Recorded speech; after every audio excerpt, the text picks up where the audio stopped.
शाम ढल रही थी। आसमान पूरा काला पड़ चुका था, जैसे किसी ने रंग की शीशी उड़ेल दी हो। शायद बारिश आने को बेकरार है। बादल से घिरा हुआ आसमान और ठंडी हवाएं चांदनी को बहुत पसंद थी। बारिश चांदनी के बदन में एक अजब सी सिहरन पैदा करती थी। चांदनी आईने के सामने पिछले आधे घंटे से बन संवर रही थी। बन संवर क्या, सजने का रिहर्सल कर रही थी। 3 बार तो साड़ियाँ चेंज कर चुकी थी। चांदनी को सजने संवरने का बहुत शौक था। आज उसे मिसेज कपूर के बेटी की शादी में जाना था। चांदनी कॉलेज की अध्यापक थी, मगर दिखती कॉलेज स्टूडेंट जैसी थी। वो हमेशा खूबसूरत दिखना और खूबसूरत रहना चाहती थी। चांदनी अब तैयार होकर रवाना हो ही रही थी कि उसकी नज़र अखबार पर पड़ी। उसमें कोई भैरव चौक की खबर छपी थी। लिखा था कि भैरव चौक नाम के एक छोटे से इलाके में बहुत सारी अजीबोगरीब घटनाएं घटी हैं। कितनी वारदातें हुई हैं, लूट मार, हत्या, अपहरण, बलात्कार, भूत प्रेत का साया, सभी घटनाएं वहीं तो घटी हैं। लोग वहां दिन के उजाले में भी जाने का साहस नहीं करते थे। ये खबर पढ़ते ही थोड़े समय पहले चांदनी का चमकता चेहरा फीका पड़ गया। उसके चेहरे पर मानो हल्का खौफ मंडरा रहा हो। थोड़ी देर वो खामोश होकर वहीं खड़ी रही, मानो ये खबर उसके मन में घर कर गई हो। चांदनी की खामोशी मिसेस कपूर के फ़ोन कॉल ने तोड़ी। चांदनी ने फ़ोन उठाया और बातें करते करते वहां से कार लेके निकल गई। चांदनी को शादी में पहुंचने में कोई दिक्कत नहीं आई। चांदनी ने गाड़ी से बाहर निकलने से पहले एक बार अपना चेहरा और निखार लिया। चांदनी का स्वागत हंसते चेहरों ने किया, मगर कुछ चेहरे ऐसे भी थे जिन्होंने चांदनी को बुरी नियत से देखा। वो चेहरे थे कॉलेज के बदमाश और कॉलेज ट्रस्टी के बिगड़े हुए लड़कों की। कॉलेज उन लड़कों को 5 पापी बुलाती थी। लड़कियों को छेड़ना, लड़कियों के साथ बदतमीजी करना, लड़ना झगड़ना, वो सब उन 5 का काम था।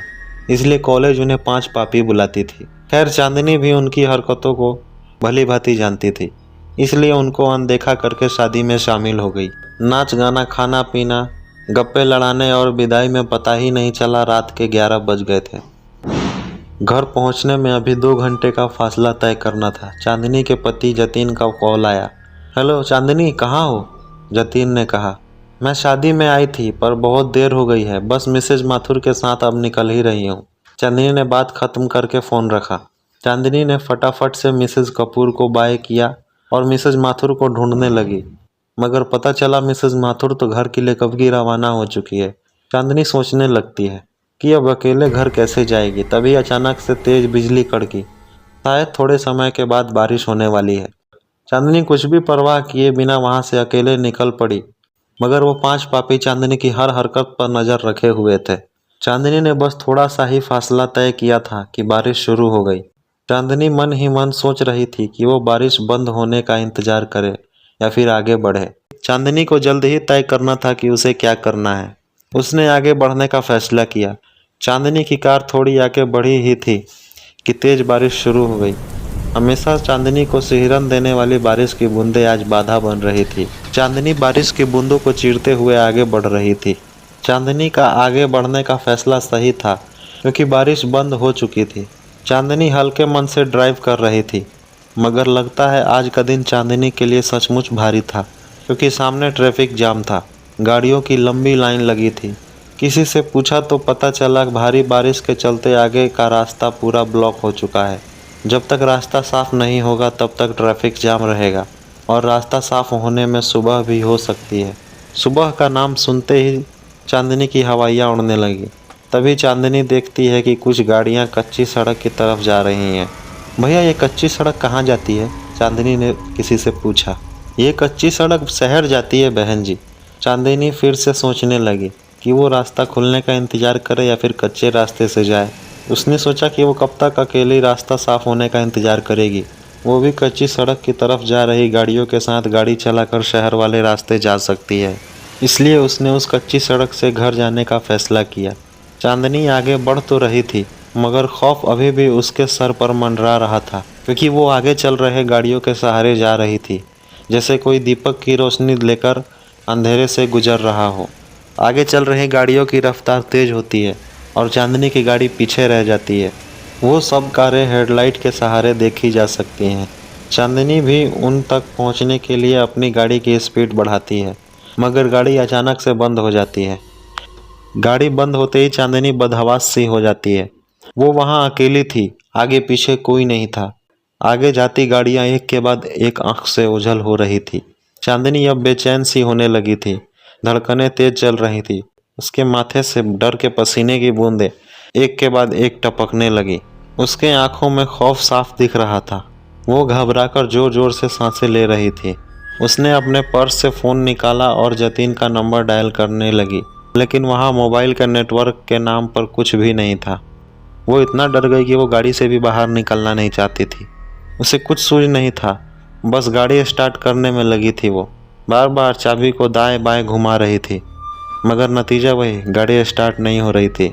अचानक से चांदनी की नज़र उसके पर्स में जाती है और उसमें एक तावीज़ दिखता है। वो तावीज़ जो चांदनी की माँ ने आखिरी सांस लेते वक्त दिया था और कहा था कि ये तावीज़ बुरे वक्त में तुम्हारे हिफाजत करेगा।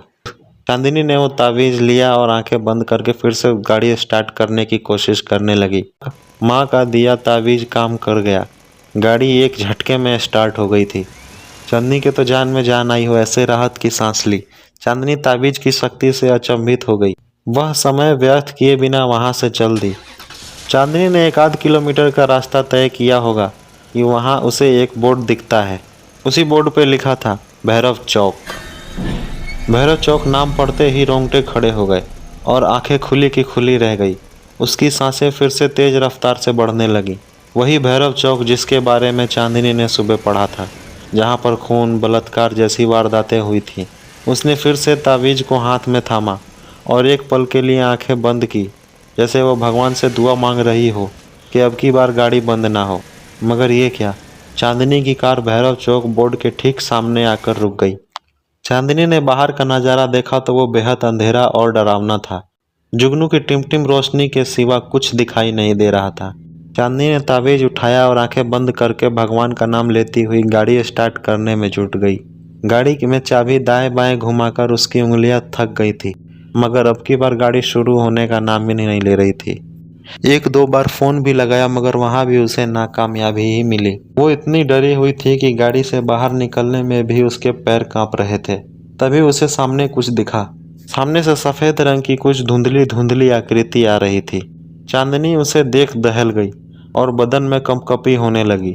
वो आकृति जैसे जैसे आ रही थी, वैसे वैसे एक आकृति से 3 आकृतियां हो गई थी। काले घने अंधेरे में सफेद रंग साफ साफ दिख रहा था। चांदनी उसे देख बस सोच रही थी, ये क्या आ रहा है? सफेद चादर ओढ़े कोई आदमी या फिर कोई भूत प्रेत? चांदनी के पसीने छूटने लगे। चांदनी ने जल्दी से गाड़ी के शीशे बंद हैं कि नहीं ये तसल्ली कर ली और वहां बैठे बैठे ताबीज पकड़ के भगवान का नाम जपने लगी। अब वो आकृतियां चांदनी के गाड़ी के आगे पीछे मंडराने लगी थी। सहमी हुई चांदनी जोर जोर से सांसें लेकर हल्के से कनखियों से देख रही थी। तभी किसी ने गाड़ी के शीशे पर जोरदार वार किया। चांदनी ने उस तरफ देखा तो मालूम पड़ा कि वो गाड़ी का शीशा तोड़ने की कोशिश कर रहा था। चांदनी घबराकर जोर जोर से चिल्लाने लगी, बचाओ बचाओ। चांदनी चिल्लाती रही और वो शीशे पर वार करते रहे और एक शीशा तोड़ दिया। शीशा टूटते ही चांदनी को कहीं से कोई मदद मिल जाए, इसलिए वो जोर जोर से चिल्लाने लगी, बचाओ बचाओ, कोई मुझे बचाओ। किसी ने गाड़ी का दरवाज़ा खोल दिया और चांदनी का हाथ पकड़ के गाड़ी से एक झटके से बाहर फेंक दिया। चांदनी गाड़ी से बाहर गिरकर एक पत्थर से जा टकराई। चांदनी मानो अधमरी सी हो गई थी।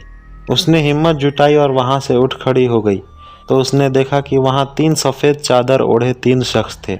उन तीनों के चेहरे काले, दहशत भरे और भयानक थे और सब हाथ में चाकू लेकर खड़े थे। चांदनी समझ गई कि ये सब लुटेरे हैं और बिना कुछ बोले चांदनी सोने चांदी के जेवर निकालने लगी। ये सब ले लो और मुझे जाने दो, चांदनी ने बिलखते हुए उन लुटेरों को कहा। एक लुटेरे ने तुरंत चांदनी के हाथ से सब जेवर छीन लिए। चांदनी अभी भी बिलख बिलख कर बस रोए जा रही थी। ये सब तो हम लेंगे ही, मगर इतनी लूट काफ़ी नहीं हमारे लिए, एक लुटेरे ने चांदनी के ऊपर हवस भरी नज़र डालते हुए कहा।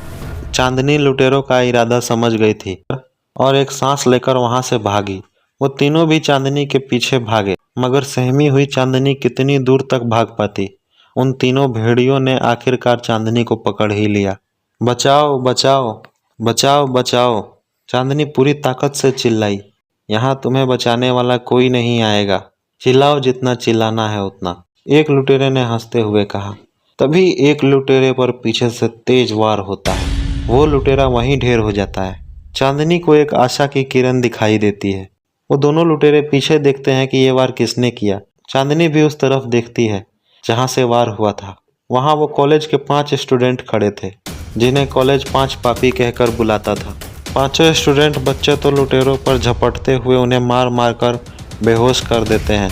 चांदनी वहां सहमी हुई खड़ी आंखों से आंसू बरसाते हुए बस देखती रही थी और सोच रही थी कि जिन 5 पापी को बुरा और गलत समझ रही थी, उन्हीं लोगों ने आज चांदनी को बुरे हादसे से बचा लिया।